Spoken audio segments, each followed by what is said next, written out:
মধ্যপ্রাচ্যে অবস্থিত অন্তত ২৭টি মার্কিন সেনাঘাঁটিতে হামলা চালানো হয়েছে এবং তা গুড়িয়ে দেওয়া হয়েছে। আমেরিকা এবং ইসরায়েলের সঙ্গে সামরিক সংঘাতের মধ্যেই এমন দাবি করল ইরান।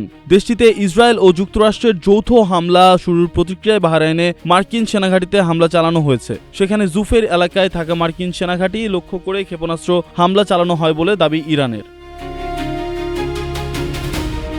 ইরানি সংবাদ মাধ্যমের খবরে জানা যায়, কুয়েত, কাতার, জর্ডানেও মার্কিন সেনাঘাঁটি লক্ষ্য করে মুহুর্মুহু হামলা করেছে ইরানের সামরিক বাহিনী। এছাড়া কাতারে মার্কিন সেনার আল উদেইদ বিমান ঘাঁটিতেও হামলা হয়েছে।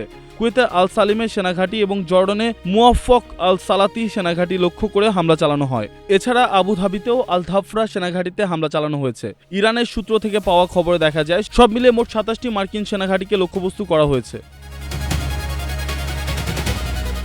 আইআরজিসির পক্ষ থেকে হুঁশিয়ারি দেওয়া হয়েছে, আমেরিকার বাকি সেনাঘাঁটিগুলিতে হামলার জন্য প্রস্তুতি নেওয়া হচ্ছে। যদি আমেরিকা ইরানের এই দাবিকে নস্যাৎ করে পাল্টা দাবি করছে, তাদের সবকটি সেনাঘাঁটি অক্ষত রয়েছে। জীবন অবাক না করলে কে করবে? 28% মিল্ক ফ্যাটের অবাক করার সাথে ফ্রেশ মিল্ক পাউডার। জীবন অবাক করুক প্রতিদিন।